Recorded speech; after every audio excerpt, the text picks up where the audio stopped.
So very quickly, I will try to keep this as brief as I possibly can.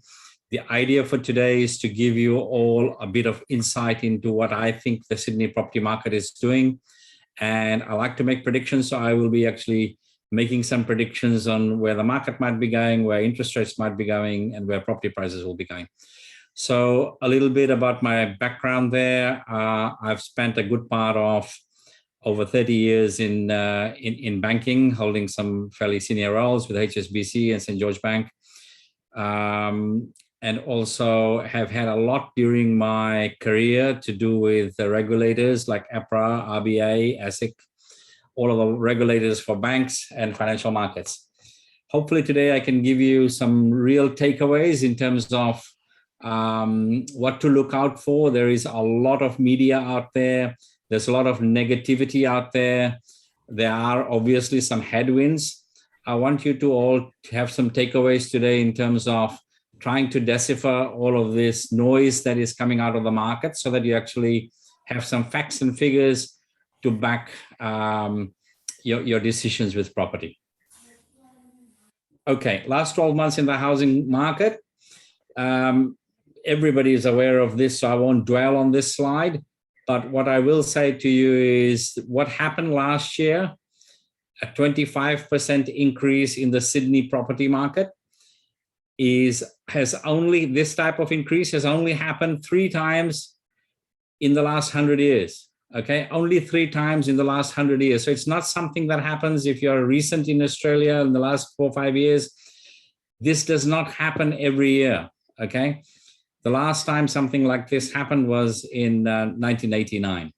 So keep that on the back of your minds as we talk through today's session. The stellar performer in terms of city was Brisbane. They even outstripped Sydney in terms of growth, and regional areas also had a very strong growth. Now, one of the things I will say at the outset to all of you is the Sydney property market is not a single property market, okay? So whilst we have a figure of 25.5%, and I haven't updated this until mid-March, but it's not much change since then. But we have a multiple property market within the same city. There could be at least 15 to 20 property markets within the same city. Then when you are looking at different types of properties, they behave differently as well. So this is a very, very important point, which is shown very clearly in this next graph, where you'll see in Sydney on the far right, the Sydney house prices on average went about 32, 33%. However, the apartment prices, which is in the blue color, was struggling at around 12%. Now, some parts of Sydney, the apartment prices haven't even gone up by 5%. And some parts of the Sydney house market has actually gone up nearly 50, 60, 70%. So this is a median. When we're looking at price growth, keep in mind it's the median of all of the sales that have happened in that period that they're measuring, okay? So if there are 100 sales, that's what they measure. If there are 1,000 sales, that's what they measure. It's actual sales. So keep that in the back of your minds, because we are going to talk about this gap and this disparity and what my thoughts are about going forward. What has been in the news in the last few weeks? Well, the big headline news that came out last week was the New South Wales jobless rate is the lowest since records began. Now, some of you who have been listening to me for the last 9 months, I have been saying that our jobless rates in New South Wales are going to hit record lows. I did not think it will go down to 3.7% so quickly. So Australia is now at 4%, the latest numbers. We in New South Wales are at 3.7%. At 3.7%, you could say we are fully employed and we are going to have serious issues trying to find talent to hire. That is already happening in certain sectors of the market. So that is important. This piece of news is very, very important. We will see this figure go down even further. And it's because of the economic activity that is happening in our state and throughout Australia. On the right side here, annual wages growth increases to 2.3%. We've got to watch this figure because this figure actually determines where inflation and therefore interest rates actually go. Okay, so it is absolutely key for us to keep an eye on the wages growth. Do we want wages growth to happen? Absolutely, we want wages growth to happen. It's been subdued for a long, long time. And we'll talk more about interest rates and inflation in a minute. Now, on the left here, oops, my apologies. On the left here, you see that there is a record high level of gap, highest level of gap we have seen in history between our house prices and our unit market prices. Okay, this disparity is most pronounced in Sydney, but it is right across Australia as well. Important piece of news because we will explore that and what it means for prices going forward.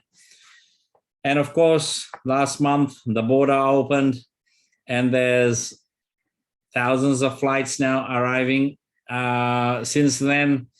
And already we are seeing some real pressures coming up, particularly in rental properties. And we will talk about each of these news items in a minute. Okay, dwelling values. So on a month-by-month basis, and I haven't updated this graph until February, but as I said, last couple of months, not a lot to talk about, except that in the month of January, Sydney was negative 0.1% in terms of growth. So we had a negative month, which I have been saying for a while as well. And don't be surprised if you will find sporadically throughout this year that we will have some negative numbers. Okay, those negative numbers are going to be driven more by the house prices rather than the apartment prices. But we are going to see some ups and some downs this year.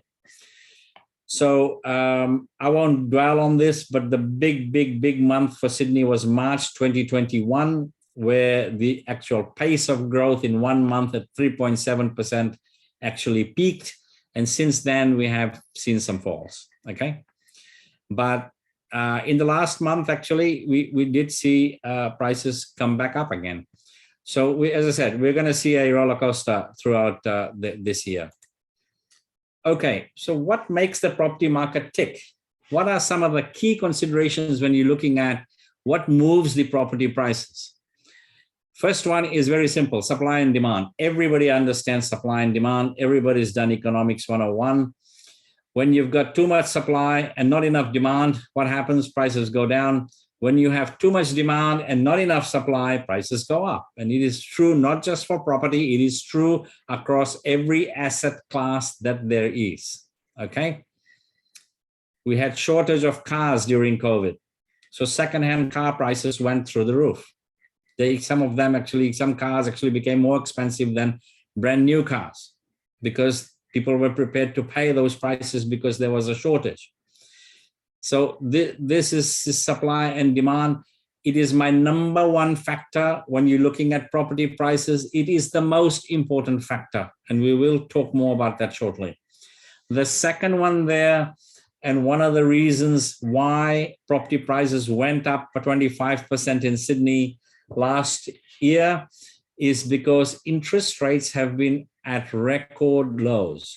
Interest rates, I did not believe that interest rates would ever go in my lifetime below 2%. And I'm talking about the mortgage rates here. The official overnight cash rate, which the Reserve Bank uses, is 0.1%. I never thought I'd see that in my lifetime either. So the point I'm making here is when interest rates are so low, your affordability goes up. When your affordability goes up, the bank lends you more money. So instead of you being able to borrow $600,000 or $700,000, the bank says, I can lend you 1.1 million. And if they lend you 1.1 million, you go and bid for a property higher, and the price ends up going up. Who wins in that is the vendor. In case of developers, they've won over the last 12 months significantly as well. Okay, so this has been a bit of a perfect storm for the property market. Supply has been low. Demand has been high. Demand was fueled by the fact that people could afford more. Okay, so they are interrelated in that sense. Now, I talked about inflation and wages growth. The Reserve Bank wants inflation to be in that 2.2 to 3% range. 2 to 3% range is where inflation would be in a healthy place. It hasn't been there for a long time. Now, US has gone up to about 7%. UK is also moving up significantly. So those two economies, and I think the treasurer or the chancellor, as they call him in the UK, is speaking tonight. So it'll be interesting to see how they combat inflation in the UK. But these two factors are both going to increase, and there will be pressures on the interest rate, and interest rates are going to go up. I have been saying now for nearly 9 months that interest rates will go up, and I will stick with what I said 9 months ago, 2 interest rate increases in the second half of this year. So about a 0.5% increase in the official rate, which should move the mortgage rates by at least 0.5% as well. So what causes inflation, and why? The reason why we increase interest rates is to control inflation. Okay, what causes inflation are things like your essential commodities that we use every day, that we purchase every day, like fuel. Everybody knows about fuel going up. Like rent, you pay rent. That has a component in the inflation. You buy food, your basic food and vegetables. All of these things make up the inflation number. And as inflation goes up, it needs to be controlled by increasing interest rates, okay? Is 0.5% interest rate increase this year cause of concern? Absolutely not. Absolutely not. We are at such low interest rates that a 0.5% interest rate increase is not going to move the needle much when it comes to property prices, okay? So when I talked about 1989 and we had a 25% increase in property prices, interest rates were at 15%, 1.5, okay? So I wouldn't be too concerned about interest rates. Will it take some heat off the market? Yes. And we need some heat taken off this market. The market is far too heated. If some of you are thinking, well, things are slowing down, well, in some sectors, probably you are right, but in some sectors, it's not. There was a house in Kellyville that went for auction, 5-bedroom, 4-bathroom, double garage house, no swimming pool, no outdoor kitchen, 2 garages only. It went 510,000 above its price that was set at the auction, okay? So they wanted about 2.8, they got about 3.3. So this heat is still there. We need that heat to come off the market. It is not healthy for any property market to have so much heat. APRA and the lending policy, banking lending policy, this is where regulation comes in. So this is number 3 on my list, because APRA has got a number of levers they can pull to actually move the market. And they move it for good reasons. So they actually recently, your ability to pay your loans was assessed at a buffer of 2.5%. It's been increased to 3%. Today, there was news that there is a new potential policy that APRA may introduce to put a higher risk weighting if your LVR is higher. Now, I won't go through technical jargon, but banks are supposed to keep a certain amount of capital against each class of asset. So one class of asset is mortgages, which makes up 50% of a bank's balance sheet. Half of a bank's balance sheet in Australia is mortgages. This is their bread and butter. This is where they make money. So when you take a higher LVR loan, you will be required to keep more capital as a bank against that type of lending, because it is classed as slightly more riskier. This policy has not come in yet. They're still talking about it. It may come in January next year. Will it have a huge impact on the property market? Absolutely not. Okay. So the other point is the bank's lending policy and appetite for lending is absolutely key. If the banks don't lend you money, if they don't have the appetite to lend you in mortgages, guess what? Property market will suffer.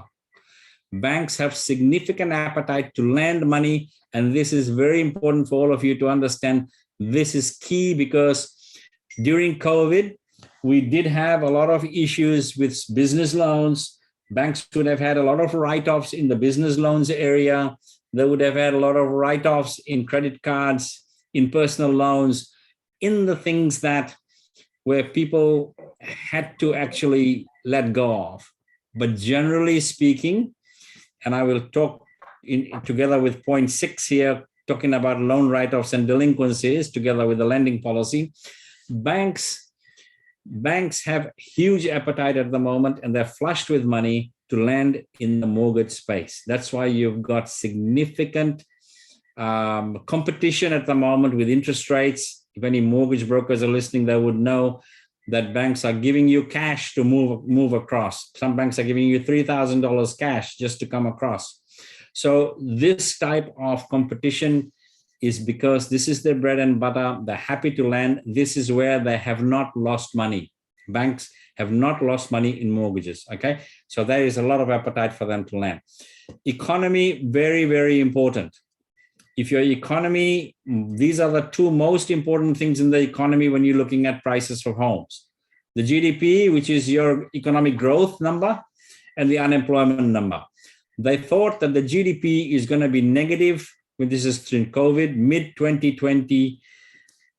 Everybody was concerned about how badly we're going to do in terms of a recession, how prolonged the recession is going to be. The unemployment figure, the Reserve Bank got it so wrong. They thought it could end up with about 12%. It did not go above 8. We are now at 4. New South Wales at 3.7. Our economy is as healthy as it possibly can. It is much, much more healthy than what it was pre-COVID, okay? And this is because our federal government and state governments have poured significant amounts of money to ensure that unemployment stays low, to ensure that our economy keeps humming along and the GDP growth is there. We did have 2 quarters of negative growth. Nothing to talk about, nothing to write home about. Those 2 quarters, now we've bounced back. The December quarter, we've bounced back significantly. And you watch, the GDP this year is going to hit records. It is going to go extremely strong. So if you look at all the OECD countries out there, compare Australia against them, whether it is irrespective of which country you look in the Northern Hemisphere, we are outshining pretty much all of them, okay? So our economy is absolutely strong. And that's going to carry, these 4 factors are my 4 main factors. Okay, they are what moves the prices of properties. There is only one area where there is headwinds, and that area is in interest rates. And like I said to you, 0.5%, even 1% is not going to move the needle significantly. And I'll talk more about why that is, okay, in a minute. And you'll get to understand that a bit better. 5th one, very quickly, conscious of time, government spending, infrastructure, incentives. Well, there is a lot. If you've been hearing our Prime Minister talking in the last 3 days, mostly spent in Queensland, but he's splashing money everywhere. Guess what? There's an election around the corner.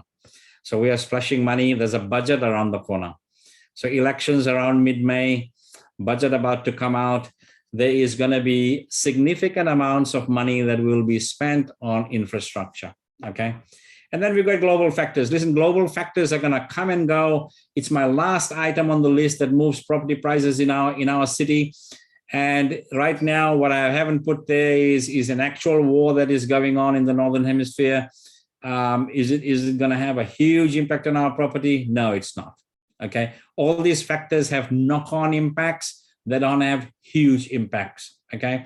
But important to keep all these factors on the back of your minds. One of the most important slides that I will show you today is this next one. The story in Sydney is transformation. We are going through significant transformation in Sydney, like we will only see once every 50 years. So in your lifetime, everyone listening, you will only see this type of transformation and paradigm shift in terms of what is going on only once in your lifetime. What is happening and why are we doing this? There's going to be 6 million people living in our city by 2036. There'll be 8 million people living in our city by 2054. To cater for this type of population growth, you need almost 40,000 dwellings per year. Please write this down. Nearly 40,000 dwellings per year. Now, these numbers are predicated. These numbers are predicated on a net migration in our city, net migration into our city. And yes, we have had people leave our city and move to Queensland. And now we're getting a lot of people coming through as the border opens. Net migration in our city is roughly 95,000 people a year. 95,000 people require 40,000 dwellings per year, okay? So in the last 2 years, we have not had much migration at all. Our population has not grown significantly at all, and that was all because of COVID. And students went back as well. So we have a backlog of nearly 200,000 people who are due to come here. On top of that, if you add another year of people that are going to come here, we are nearly at 300,000. I'm not saying all of them are going to come this year. They will have no place to sleep.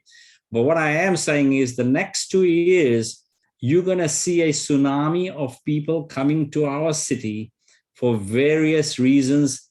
And on top of that, you are going to see expatriates. There are 500,000 expatriates from Australia working overseas, a lot of them coming back as well.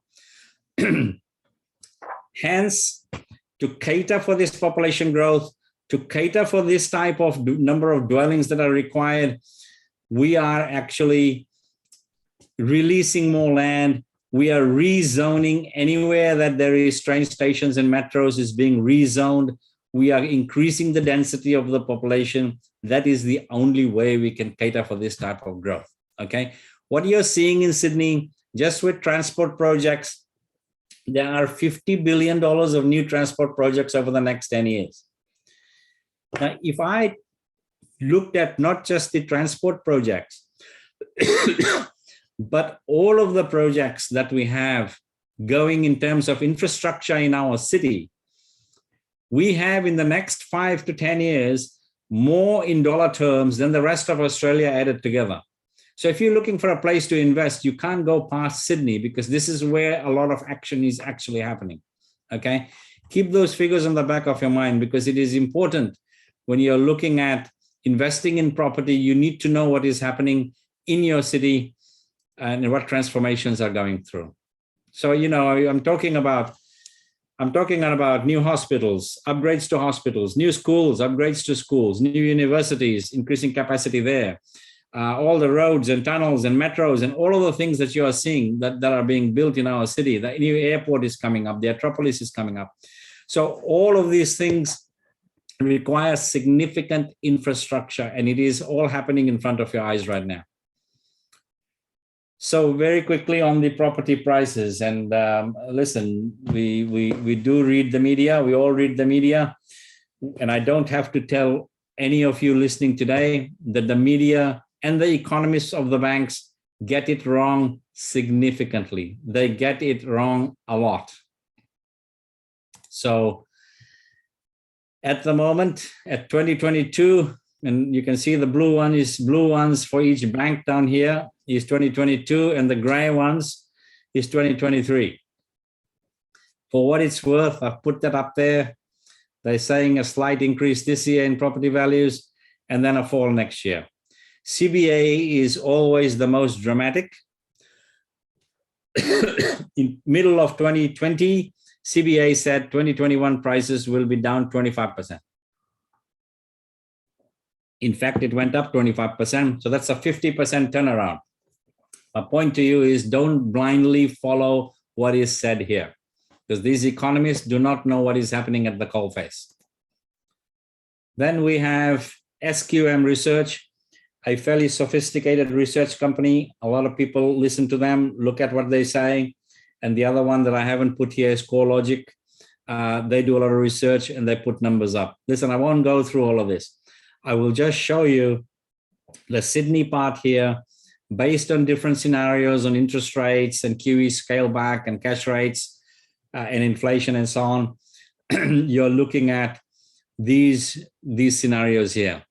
So the best scenario is a +3 to +8 according to them for Sydney, and the worst scenario according to them is a -7 to -2.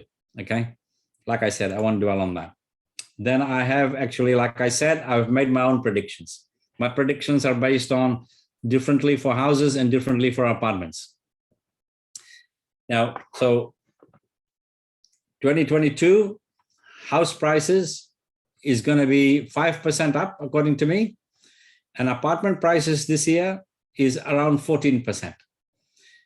The biggest reason for that is the gap that has been created between house prices and apartment prices. There's a massive gap that I've already talked about.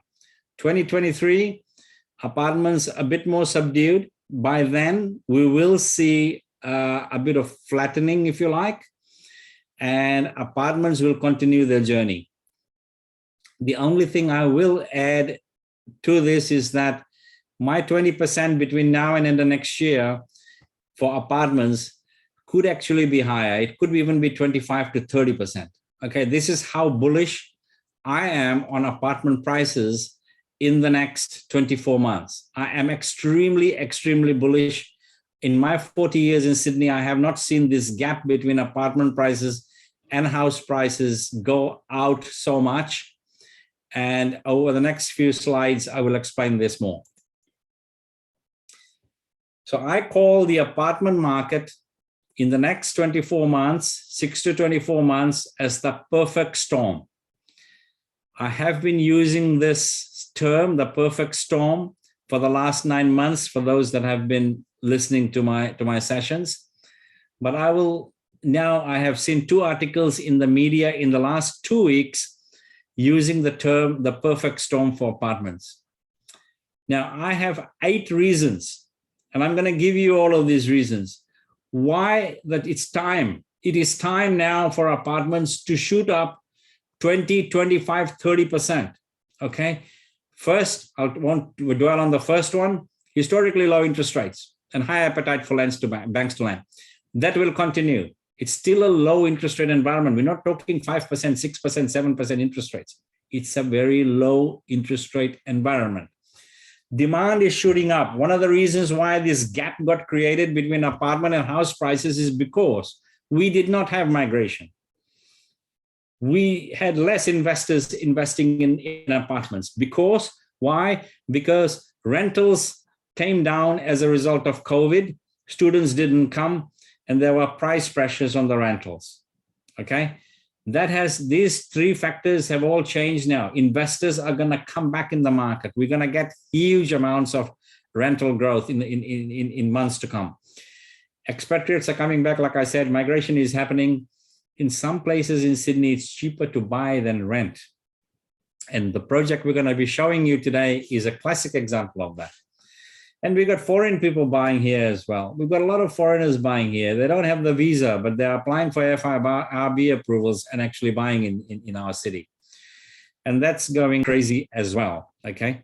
There was a property in Manly. I don't know if any of you saw that last week. It was a 900 square meter block, not waterfront, just a block with an old house, land value with water views in Manly, North Manly. And it sold for $20 million. So there is a lot of the high end of the market. Sydney is the fastest growing price growth in the last 12 months when it comes to prestige properties anywhere in the world. Okay. If you don't want to believe me, Google it. In the last 12 months, since January 2021, we have been the fastest growth in the prestige market, the 5 million to 20 million market. We have been the fastest property price growth anywhere in the world. What is that telling you? People want to come and live here. People want to buy a house here. That filters through right across the market. Okay, important to know that. So demand is going to be up, But guess what? Supply is going to be significantly down. Some of you are thinking, what's this guy talking about? Supply, there's so many apartments everywhere, right? No. 8,800 apartments commencements in Sydney in 2021, commencements. So they haven't all finished yet, okay? Down 70% from the peak in 2016. There's a low volume of apartment completions in the last 2 years in Sydney, extremely low volume, that partly COVID related, partly it is also due to supply chain issues, okay? Construction starts delayed due to supply chain issues. We'll look at the next factor soon as well, which has an impact. But have a look at the graph on the right. Future apartment completions across East Coast of Australia, and focus on the middle section here, Sydney. 2022, 14,000 completions, okay? 2023, 9,600. 2024, 4,500. Can you all see that? It's coming down dramatically. You cannot start a project now and actually get the DA and get the construction started and deliver the apartments by 2024. You cannot, okay? It takes 3 years. It takes 3 years. So if you start now, you might have some chance of delivering the apartments in 2025. So that's why I'm calling this the perfect storm, okay? One of the big reasons, demand is shooting up, supply is coming down. The amount of extra supply of apartments we have got in Parramatta, in 3 or 4 other suburbs in Sydney right now, is going to be absorbed in absolutely no time. Border is open now. In a normal year, we need 38,000 dwellings. In a normal year. But guess what? There will be a chronic shortage of properties in our city in the next 24 months. Chronic shortage, like we have not seen in our lifetime. Okay? So keep that on the back of your minds, because this problem cannot be solved overnight. Number 4, the cost of construction is up 20% already and going higher. Okay, you might have heard in the news a big development company a big builder in Queensland folded last week, Condav. And Condav folded because they're not a developer. Their building costs went up. So when they're quoting to the large developers a 20-story building in Gold Coast or a 30-story building in Brisbane City, and so on, they are basing it on a certain price. But when they come back to the developer and say, well, hang on, my price has gone up 20 to 25%, I need to change the price on our contract, the developer says, no, I cannot let you change it. You've got to deliver what you told me you'll deliver. So they did not come to the party and they had no option but to fold, okay? So cost of construction is up. Okay, all of the supply chain issues we have globally, all of the things like petrol prices and all the other things that are happening out there, freight costs and so on, that is pushing the cost of construction up. So if we did nothing, if all of the things I have said actually comes untrue, just this number 4 happens, guess what? It costs you a 2-bedroom apartment will cost $300,000 to build. 20% up, $60,000 more. If nothing else happens, you're gonna see the price actually go up that much. Okay, but it's a perfect storm. So this is one factor out of 8, and very, very important factor. Rentals are heading up. Next factor, up and up. If anybody in Sydney is looking for a house at the moment to rent, there are 40 applications for each house. You cannot find a house. And so what that is happening, I mean, I spoke to 3 agents last week, one of them in Marsden Park, and they said that we listed a house and the landlord's very happy because they got $120 a week more than what they expected. This is what is happening on the houses. The rentals for apartments is going to head exactly the same way because, I'll use these words again, we're going to get a chronic shortage of properties in our city. It's coming. It's just around the corner. Okay. 6th reason, houses are becoming unaffordable. That is a fact. That's why I'm saying it's only going to go up. It's still going to go up. It's only going to go up 5% this year. Okay, on an average. Some suburbs will go up more. Some suburbs will be zero. Some suburbs might actually have a minus. But overall, 5%. Now, those people who cannot afford a house now do have a bit of FOMO effect, okay, fear of missing out. And they are looking for where can I use my equity? Where can I invest? What can I do? And they are going to come and buy apartments. And that is starting to happen. And we are finding that on a daily basis. People are doing that, okay? Now, consumer confidence and business confidence is at very high levels. And yes, we're going to get the war. And yes, we're going to get some negative press. And yes, COVID will be hanging around. But net, the average Australian out there, and I'm not talking about people who've been affected by the floods in Lismore, talking about your everyday Australians who have been working from home, who have been saving money, who are cashed up. They're investing that money in the bank at the moment at 0.2%. Those people are spending money, doing renovations, buying new cars, buying new TVs, doing all of the stuff that you would do to grow the economy. You only do that when you know your job is secure. At 3.7%, I think the risk is very, very low that you're going to lose your job in this market. So consumer confidence and business confidence, businesses are investing again, is very high levels. This is important, okay, for all of the things I'm talking about. Then you have our government, New South Wales government, and you've seen the slide already, there's huge infrastructure span. We are going gangbusters in New South Wales, and it's going to continue for the next 5 to 10 years because we have to build this infrastructure. We need all the jobs. We need to continue on the same trajectory that we started 5 years ago. So these 8 factors is the perfect storm for apartments, absolutely the perfect storm. And this does not happen every year. And like I said, I am so bullish about what you need to do in the apartment space at the moment is to find a good investment and invest. Now, sorry to use some banking terms, but gearing with price arbitrage. I won't go through the whole slide, but concentrate on my very last bullet point here. One can buy an apartment now with like a 5 to 10% deposit.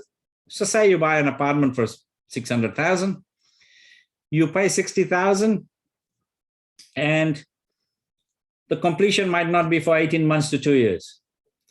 Then you sit and enjoy the price growth by spending $60,000. Hopefully, if I am right, the 600,000 at 20% is 120,000. On your 60,000 deposit, you should be making 120,000 profit by the time you settle in 18 months to 2 years. Hopefully, everybody's clear on that. I am very, very, very bullish. So bullish that I have gone and bought a couple of apartments in the last couple of months. Okay. This is very important for all of you to understand. If you are sitting on equity, if you have equity in your house, if you have cash lying around and you're thinking, well, one day I'm going to invest in property, this is not a time to wait. 6 months from now, you'll be kicking yourself and saying, I should have done it. So this is a very important time to be able to gear and take advantage of this price gap between apartments and house prices, so that as that gap closes, you are sitting on money, okay? That's the best scenario. Same story here, house and unit price gap reaches record levels. Sydney's gap was the nation's widest, with houses 523,000 more expensive than apartments. So when we're looking at the property clock, this is my property clock for apartments, okay? Media is now talking about it. Yep, apartment prices set to bounce, houses becoming expensive, and so on and so forth. Just a few examples there, but start of the recovery. I call this the start of the recovery. Where we are now is the start of the recovery for apartments. And what you are going to see over the next 6 to 24 months is this journey. When you're going to reach the peak of the market, I would say that is about the 18 months to 24 months from now. Okay, you're going to see a massive increase in this period for apartments. This is the property clock. I said I will talk about the rental market. Rents are soaring at the fastest rate since 2000. Housing shortage squeeze. Okay, I won't go through this complicated graph. I'll just try to drive the message in this next screen. Just like house prices, Sydney's rental vacancies are not the same in every suburb, in every part of the suburb, etc. So you can see here slightly old numbers, my apologies, but these numbers are sort of back in December, I believe. But what you're seeing here is the Sydney CBD and Parramatta, very high vacancy rates. When you come to Hillshire, you get to 2.6, Southwest Sydney 0.8. And these are just to give you some examples, okay? You can do this suburb by suburb. You can go to SQM Research, Google your suburb, and see what the vacancy rates are. Very easy to do, okay? But my point here, and I'm showing Brisbane on the right side, Brisbane has gone down below 1% now. It is at chronic levels there already. We peaked at 4% during COVID. We were down to 2.6 around December. We are now heading south. We are gonna get to 1%. I would say within the next 5 to 6 months, we're gonna get to 1%. With the influx of people that are coming here, and you saw the lack of supply, the remaining supply will get absorbed. This will get to chronic levels. Rentals, listen, rentals, when we sell apartments, people say, what's a rental on that apartment? And we say, current rental or what when it finishes. That's a very important point, okay? Current rentals might be $480. When your apartment finishes, you're looking at $600 plus. So this is the key why investors are gonna come in. One drives the other in terms of price, okay? Absolutely. Economic growth, we talked about. This is the simplest graph I have got today. Jobs growth, I've talked about. Wages growth, I've talked about. Population growth, I've talked about. Increased rental and buyer demand. These factors together, it's not rocket science, increase the property values, okay? More than anything else, it'll be these factors. And do these factors have a lot of headwind? Absolutely not. There is only one headwind, and I said that already, interest rates. Interest rates have headwind. Offsetting that headwind, very strong offsetting that headwind, is this thing called demand. Demand is not abating, okay? People are still cashed up. If they could borrow 1.1 million, right. But if they can't borrow 1.1 million, they can still borrow 1 million or 950,000. And that demand is still very, very strong. Okay, conscious of time, I will run through the next few slides in the next 3 or 4 minutes. Property purchasing is not just about location. Location is absolutely key. It's my number one. Location has to have all these things: infrastructure, roads, metro, all of those things. I'll let you read that quicker than I can say. Investments in the local area. Who is creating the jobs? Who is investing here? Population growth, type of people that are coming in. Number one, location. Number two is price. You must never, ever, ever pay a premium when you buy a property, okay? How do you know you're not paying a premium? You've got to do research. You've got to talk to experts, okay? So price, what you pay for a property, absolutely important. Now, I had a phone call earlier today, someone who bought in Meadowbank, and they paid off the plan. And they paid a fairly high price for a 2-bedroom apartment off the plan. They paid $900,000, okay? And they're saying the first thing that they said to me is, there is no point in buying an apartment because in the last 2 years, I have not seen any price growth. Well, the last 2 years is not the right proxy to use to judge price growth for apartments because of this gap that I've just talked about. But generally speaking, you need to make sure you buy at the right price, okay? Timing is impeccable at the moment, as I've just said. And the last one, the developer and builder, is very important, because you have seen issues with developers, you have seen issues with builders as well. Okay, when we talk about infrastructure projects, these are some of the things that we talk about with infrastructure. Rouse Hill Hospital, new hospital coming up. Sydney Metro, it's only less than a third of the metro is completed at the moment. There's so much more metro coming into our city.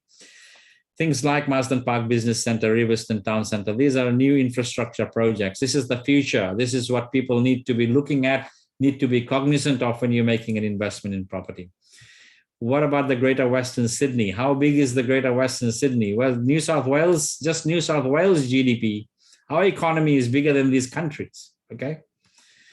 And then Greater Western Sydney, which includes all the west of Sydney and the northwest of Sydney, is actually the third largest economy in Australia.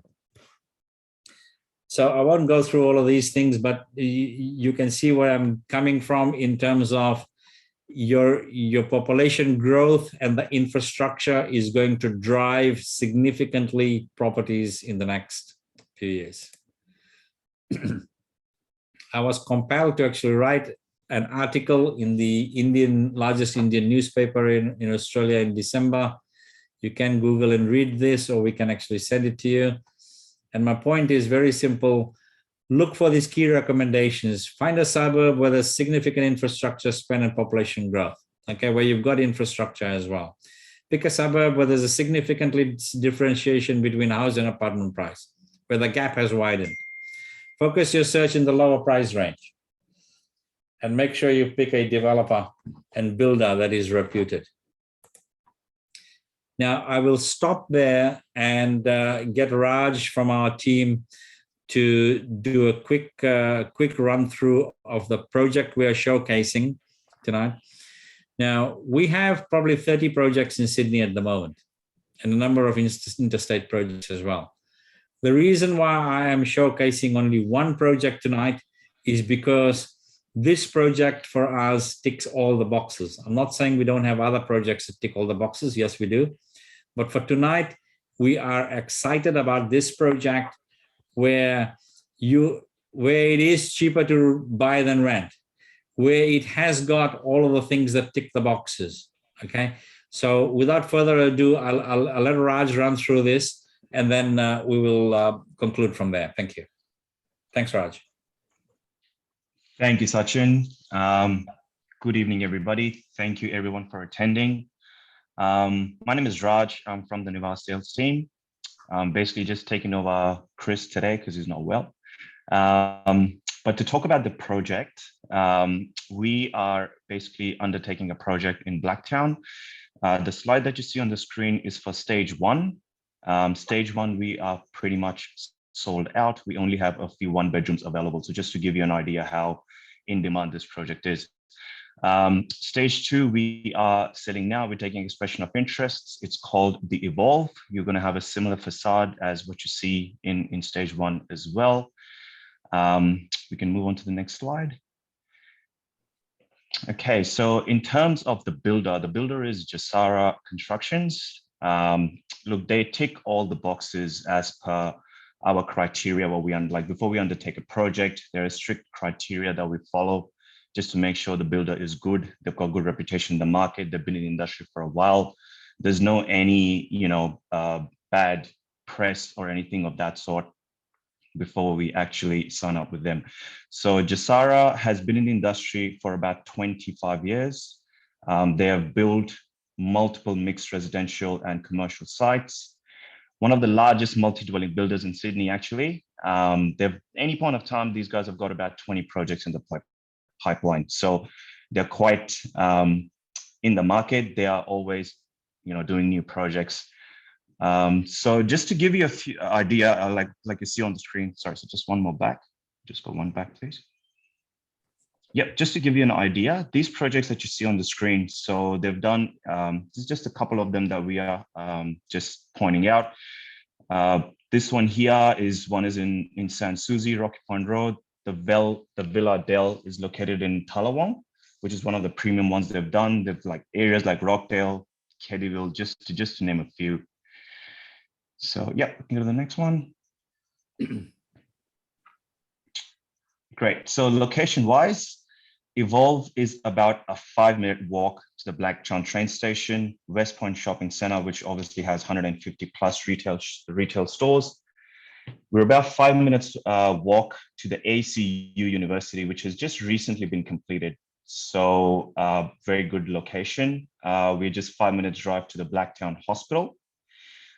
So all in all, the location is quite good. Can move on to the next slide. Yeah, so Blacktown, guys, what we call is a mini capital city. Basically, the population projected here is supposed to increase to 500,000 by 2036, which is going to make it the most populated, one of the most populated regions in New South Wales. You're about 40 minutes direct train to the Sydney CBD, 20 minutes to Parramatta, which is the second CBD. Proximity to the new airport is about 35 minutes by road. And once the final stage of metro will be completed, you're looking about 35 to 40 minutes again from train from Blacktown to the new Western Sydney Airport. So what we have here in this location, we've got transportation, we've got education, hospitals, shops, everything within 5 minutes to this location. So absolutely top grade area. Yep, can move on to the next one. Now, in terms of finishes, guys, this is just to give you a rough idea, just to show you what the kitchen is going to look like. So you've got 20 mm bench tops. You've got 2.7 meter ceiling heights, Fisher and Paykel appliances, engineered timber floorboards, ducted air conditioning, and glass splashback. In the bedrooms, you have plush carpets. Yep, move on to the next one. Yeah, so the bathrooms, I really love the bathrooms in these ones. They're very modern, frameless shower screen. You've got fully tiled with niches. So yeah, so it's done really, really well, top grade quality. So this is the rooftop in the project. It's really nicely done, beautiful communal area. It's got barbecue. It'll have other outdoor seating as well, which is only going to be accessible for residents. So yeah, in terms of the floor plans, guys, just to give you an idea. So this is a 1-bedroom floor plan, right? And you can see it's got a nice little bit of a study nook, and it's nice square shaped. You've got the island bench top as well. Most of the 1-bedroom don't come with island bench tops, but these guys have actually gone a few yards ahead and they've actually put island bench tops in as well, which is good. Can move on to the next one. Yeah, this is just a 2-bedroom. Again, really nicely designed. Both the bedrooms have got access to the balcony. So does the living space as well. You've got 2 bathrooms, quite nicely done. You've got a nice study area as well. So this is 2-bed, 2-bath, 1 car plus a study. Yep, can go to the next one. Right, so this is the last 3-bedroom we have available. There were a few there, but 3 bedrooms are quite popular because especially the way it's priced, which I'll just show you in a second. So this is the last one we have available. Again, it's 95 square meters internal, 12 square meters balcony, good layout, nicely separated living space and the bedroom areas. So yeah, nice layout there. In terms of the pricing, guys, so the 1-bedrooms and the 2-bedders are the cheapest available in Blacktown. The brand new apartments are the cheapest ones. We've done our research. The starting price is from 413,000. They had one cheaper than this, but it was one of the first ones that we sold. So 1-bedrooms are starting from 413,000. 2 bedrooms are starting from 540,000, and the last 3-bedroom is priced at 680, which is very, very competitive. The construction has commenced already, and it is subject to, it's completing by December 2023. Stage 1 had about 100 apartments, and like I mentioned before, there's only a few 1-bedrooms left. Stage 2 has got 130, and we are taking expression of interests now. If anyone would like to visit the display, we do have a display on site. It'll give you a good idea about the finishes and the quality of the. So we're happy to take you out. You can call any one of us from the team or whoever invited you. Just quickly, one more thing I wanted to just point out, guys.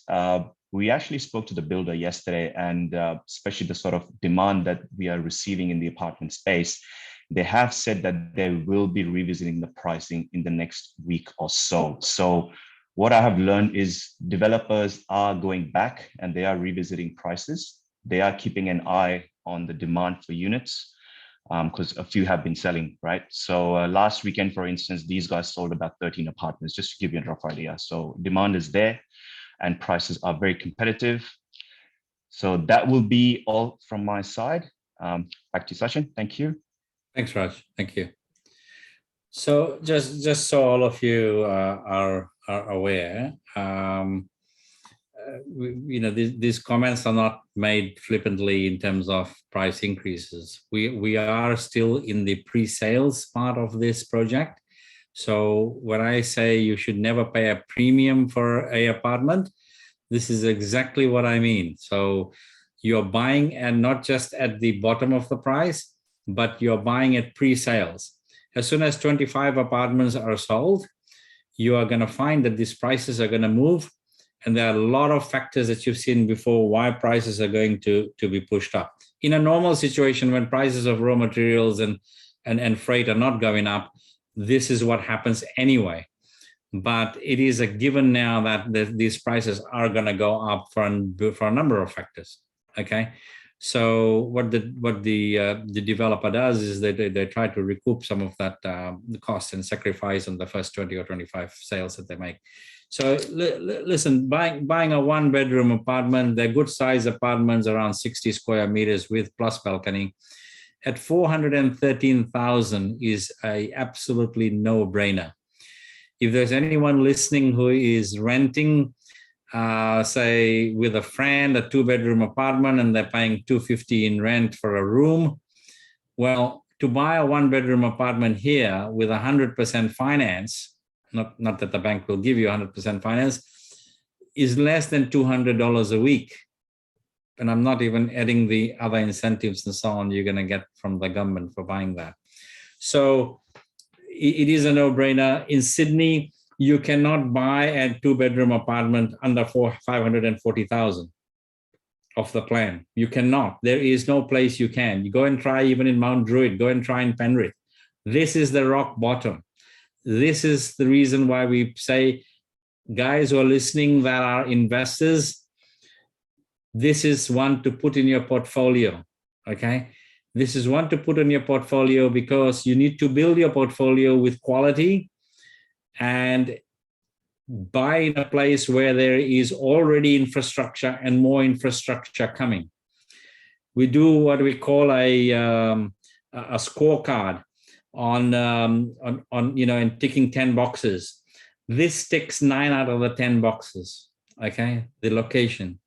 So you cannot go wrong in this type of location. I will say to all of you that by 2030, there will be no two-bedroom apartments under $1 million in Sydney. And 2030 is only 8 years away.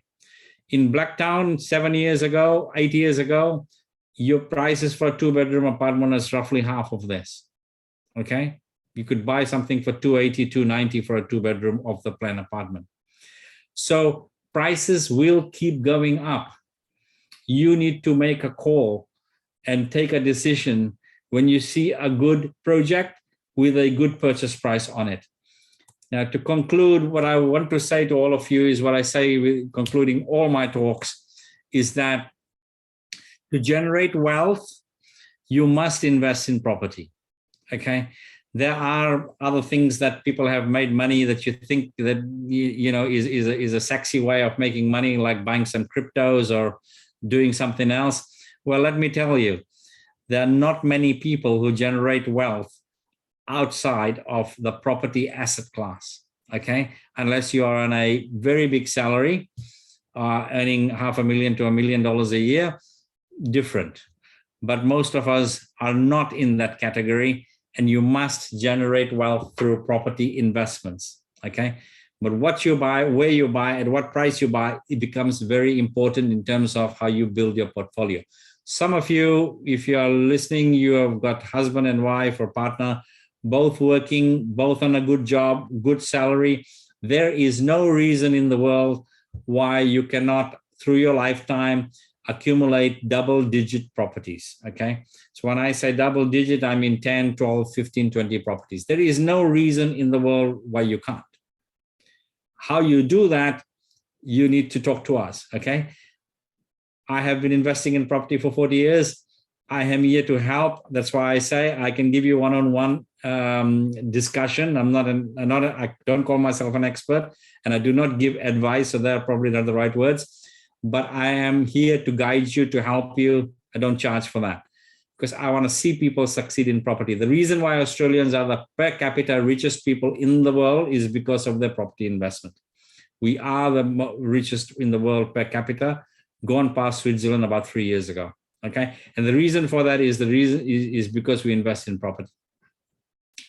If you need one other reason, today is a good example, because if you had $1 million in the bank and your house is paid off, you cannot survive. If your house is paid off and you have $1 million in the bank, you cannot survive, because that $1 million will only earn you about what, let's say the bank gives you 1.5% interest, that's $15,000 a year, 1.5. Can anybody listening to me survive on $15,000 a year? Absolutely not. So you need to actually use equity if you have it. Definitely use equity if you have it. And you know, the simple equation is, if you accumulate $5 million worth of properties and prices go up 10%, you make 500,000 for doing nothing. I know a significant number of people, okay, who I've been talking to over the years, who I've been helping. They made $1 million in the last 12 months when the property prices went up 25%, okay, by doing nothing. They were just holding property. And then some people ask me about things like strata. I don't like to pay strata. I don't like this. I don't like that. So those people now, I can tell them, you made $1 million last year on your property portfolio, still complaining about strata. So you need to think macro level when you're investing. I will stop there and take some questions. Thank you.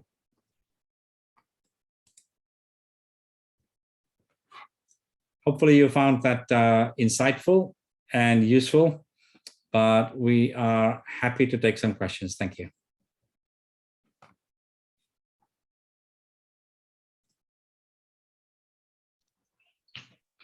Guys, if you have got any questions, please just put it on the chat or just unmute yourself.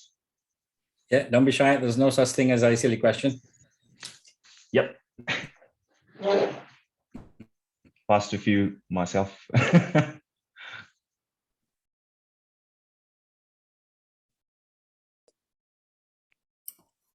I'll ask a question. It's Fiona. Hi, Fiona. Hello, how you going? Yeah. So how do we get in? Is it just a matter of contacting your team tomorrow? Yeah, no, certainly. Absolutely. Absolutely. So this is for stage 2. I'm sorry, I did miss the beginning of the preso. That's okay. So there are a few one-betters in stage 1, I believe, not many left. Okay. But I would, yeah, I mean, we can show you the stock for stage 2. Raj can assist. Yeah, I can definitely assist you there, Fiona. Whoever has invited you, you can just have a chat with them and we can definitely take it up. If you want to visit the display or have any other questions, more than happy to answer them. Great, thank you so much. Yeah. No worries. Any other questions? Any other question, guys?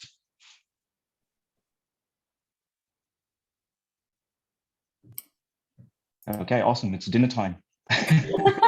You have a question, Tanya? I have no question. I have received a note here. She said that it's almost like everything has been said, very well said, so she can't think of any question. Wonderful, informative. Thank you. I told them that this session, we hold it every month. Once a month, isn't it, Sachin? We hold this. Yeah, I mean, we do an education session on property sort of every, so we don't alternate to a property seminar like today, or we do an education session every 2 weeks. So I think the next one will probably be an education session. Great. Sachin, I got one question. Hi, Sagar. How do you see like regional property growth versus, you know, capital city growth like Sydney or Brisbane compared to regional side? Yeah, good question, Sagar. I mean, we do get a lot of questions on that, because people are getting more and more interested in regional areas and interstate. It depends on your individual strategy, I suppose. I know some people that gone interstate because they don't want to pay land tax, or they want to minimize the land tax liability. And land tax, as most of you listening would know, that it is state-based. And if once you get above a certain threshold of your land holdings, of your investments, then you start paying land tax. But listen, I think outside of Sydney, the market that will probably remain very strong through this year and into next year is Southeast Queensland. We do have quite a few projects in Southeast Queensland as well. We can run a separate session for people or talk to them if they're interested in Southeast Queensland. And the reason why that Southeast Queensland area is going up is for similar reasons. The demand is very high because they have seen over the last 18 months a lot of migration from Victoria and New South Wales, and that is expected to continue into the next 12 to 18 months. And they do have a shortage of properties. For the same reasons that we have a shortage of properties, they also have a shortage of properties. So that's pushed the prices up quite a bit. Regional areas, you might need to be a little bit more careful because most of us don't understand all the regional areas. And sometimes you might get short-term spikes, but not all regional areas are population growth areas, okay? So you need to make sure that there is population growth. Without population growth, you're not going to get price rises. That's where demand comes from, okay? So just need to be careful, Sagar, but we can discuss further. You can take it off. Sure. Thank you. Certainly. Good question. One more question, anyone?